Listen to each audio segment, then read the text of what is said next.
तारखेला मतदान. 20 तारखेला किती आहे? मतदान आहे, मतदान. म्हणून महाराज तुम्ही काय सांगणार आहे आता? आम्हाला तर कोणत्या पक्षाला वगैरे सांगणार आहे का? आम्हाला सांगायचं नाही तुम्ही, आम्ही आमच्या मनानं करणार आहे. आम्ही तुम्हाला सांगणारच नाही. तुम्ही लय शहाणे, तुम्हाला काय सांगावं लागेल? फक्त एवढं सांगणार आहे की बाबा घरी नका. महाराज मानावं लागेल मुस्लिमांना, त्यांच्यात काही आदर्श गुण घेण्याजोगत आहे.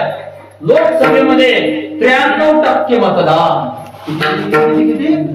93% मतदान. आणि आपल्या गणेनं 47% मतदान.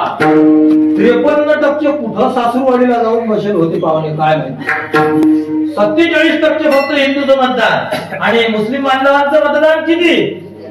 93%. फक्त मतदान करा. फक्त त्या सायकलवर जनरेटर लावत असते पहा. जनरेटर तुम्हाला म्हणजे पायदल मारली की ती फोकस देते. पायदल मारली की भर उजेड टेकत आहे. सायकल चालवायला किती उसा काय करतात त्या उजेड कामच नाही. समजा द्या धानोऱ्याला मासिक मार्गाच्या यात्रेत जर रात्री आले ते शिल्मे पाहिले तर मग लावा लागेल सायकल.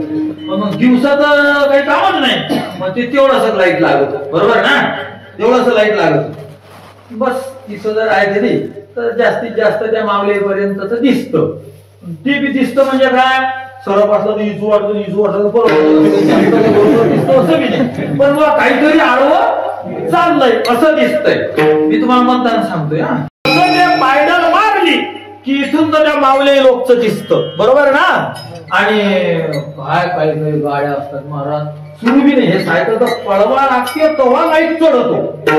काही काही गाड्या उभ्या जाग्यावर नुसतं सुरू केली आणि सुरूही नाही केली बा, नुसतं लाईटाचं बटन दाबलं तर 10-12 किलोमीटरच्या माणसाला दिसतही असं असंच करावं. तोही लाईटच आहे. आणि सायकलला लावलेला सुद्धा काय आहे? लाईटच आहे. याला दिसत नाही, त्याला दिसतो महाराज. लय दूरच दिसत.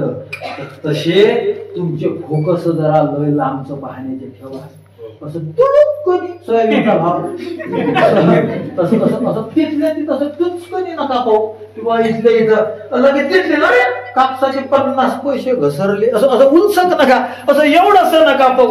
इथल्या इथं नका बघण्याची नजर ठेवू. हे त्या सायकलवर लावलेले लाईट आहे. दूरचं पहा, मागचंही दूरचं पहा, पुढचंही दूरचं पहा. खूप दूर दूर नजर टाका आणि सगळं उजेडात येऊ द्या तुमच्या हातात नजरेसमोर. आणि ते सगळं समोर आणून 20 तारखेला मतदान करा. महाराज सांगा ना कोणाला करा. तुम्हाला सांगितलं असं केलं की तुम्ही तसं तसं सांगता. तुम्हाला एवढं सांगावं लागत. तुम्ही लय हुशार आहे. मजूर हुशार, शेतकरी हुशार, मला म्हणायचं सगळेच हुशार. कोणाला काही सांगावं लागत नाही. सगळे म्हणजे हुशार आहे. पण मात्र जास्त हुशारी करू नका बाबू. मतदान द्यायला जा. जास्त शहाणपणा करू नका. नाही कोणीच नाही कामाचं. काँग्रेसचा उमेदवार आम्हाला आवडत नाही, भाजपचाही आम्हाला आवडत नाही, तो हाही आम्हाला आवडत नाही, अपक्षही आम्हाला आवडत नाही, विपक्षही आम्हाला आवडत नाही, आम्हाला कोणताच आमदार आवडत नाही, मग आम्ही कोणावर मतदान करत नाही असं असते. होय एखादा मनुष्य जर ड्युटीला चालला, ड्युटी त्याच्या 4 पॅन्ट 5 पॅन्ट काय किती पॅन्ट? 5 पॅन्ट. बायकोने 4 घेऊन ठेवले आणि 5वा असाच होता मळलेला. मग त्यानं हा उचलला पटत नाही, हा उचलला पटत नाही, तो उचलला पटत नाही, चौथा उचलला पटत नाही. मग कोणताच पटत नाही म्हणून कोणता ना कोणता तर नेसते की नाही. त्यातल्या त्यात बरा, त्यातल्या त्यात जरासा बरा तो तर नेसेल की नाही. जेवढे उमेदवार आपल्या भागात उभे असतील हाय नाही कापू देते असं नका करू. त्यातल्या त्यात पाहणं कोण ना कोणी तर अशी नसतं कामाचा. आणि मी तुम्हाला सांगितलं लाईट फेका अशी दूर त्या सायकलवरच नका ते असं तिथल्या तिथं लाईट फेकू नका. भविष्याचा विचार करा, तुमच्या लेकराचा विचार करा, तुमच्या लेखीचा विचार करा, तुमच्या मुलीबाळीचा विचार करा, तुमच्या सुनीचा विचार करा, सगळ्यांचा विचार करा. आणि मग तुमची सदस्य विवेक बुद्धी तुम्हाला जे अक्कल देईल त्या अक्कलीचा वापर करा. आणि 20 तारखेला या बटन दाबून जे तुम्हाला योग्य वाटेल ते. पण तुझा मला तुमचा भाव माझा काहीच नाही. फक्त माझी विनंती आहे मतदान करा. महाराज मी काय सांगितलं तुम्हाला? मुस्लिम बांधवांनी किती मतदान केलं? बरं 93 आणि आपल्या पठ्ठ्यानं 47 कमीत कमी आपलं या वेळेस लग्न 90% होऊ द्या. 90% झालं पाहिजे. आमचं ते महाराष्ट्रात आला कोल्हापूर ते आमचं ऐकणार आहे का? हे सवय लाईट फेकायला सांगितलं इतकंही दूर फेकू नका. तुमच्या गावापुरतं पा तुमचा चुलत भावानं केलं की नाही मतदान, तुमच्या काकूनं केलं की नाही मतदान, तुमच्या पोरानं केलं की नाही मतदान, तुमच्या बाबानं एवढं पा या मतदारसंघात वा महाराष्ट्रात तुमचे सोयरे असतील तर त्यांना सांगा सुट्टी टाका, पण मतदानाला आजच्या दिवस 20 तारखेपुरतं तेवढं घरी जा. तुझं मला एवढं करून जर नाही जमलं तर मग त्याच्यावर मी सांगतो तुम्हाला, जर तुम्ही मतदान केलं नाही तर 5 वर्षापर्यंत तुम्ही स्वतःला भारतीय म्हणून घ्यायचं नाही. तुम्ही पाहुणे आहे म्हणून भारतात. आता मी समजा आता हे आपला भागच आहे, पण समजा तुम्ही एखाद्या पाहुण्याच्या घरी गेले आणि गल्लीत जर भांडण व्हायला लागलं तर तुम्ही म्हणा त्याला गाडी असं रोवून करतात.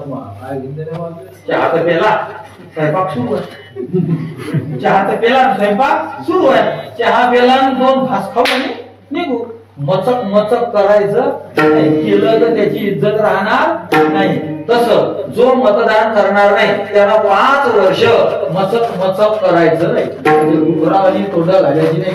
असं म्हणतो तसं म्हणतो त्याला हे शोभलं नाही. कोण्यात आमदाराविषयी खासदाराविषयी मंत्र्याविषयी पडलेल्या विषयी बी बोलायचं नाही, निवडून आलेल्या विषयी बी बोलायचं नाही. 5 वर्ष परक्यावाणी राहायचं महाराष्ट्रामध्ये. मी या भारतातला नाही असं समजून राहायचं. पाहुण्यासारखं गपचूप गिळायचं.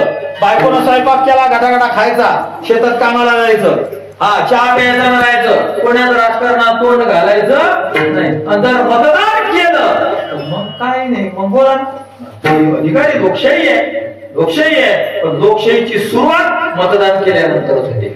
जर तुम्ही मतदान करत नसाल तर तुम्ही लोकशाहीला मानतच नाही. मग बाकीचं तत्वज्ञान कसं काय बांधणार आहात? एक जण म्हणला माझे आलो पाळे पाळे. मग आता ठीक आहे मग द्यायचा वे 17 वे 15 वे 48 वे 70. आता हे 3चा पाळा म्हणायला लावा का तुम्ही? बियाचा फुटला तर 3चा काय म्हणणार? लोकशाहीच्या गप्पा करून राहिला, मतदानच करत नाही का? पुढचं काय बरोबर करून राहिला तू? पुढचं बोलूच नको. मतदान करशील तर बोल. मग पडणाऱ्या विषयी तू काय म्हणतात ते आदर व्यक्त कर की चांगला माणूस होता लोकांना पाळला. आणि जो निवडून आला खराब आहे एखादा आणि तुझं मतदान नशीब त्याला दुसऱ्याला करेल आहे, पण तू लोकशाहीच्या नियमानं वागला त्यामुळे आता तू मत व्यक्त करू शकतो.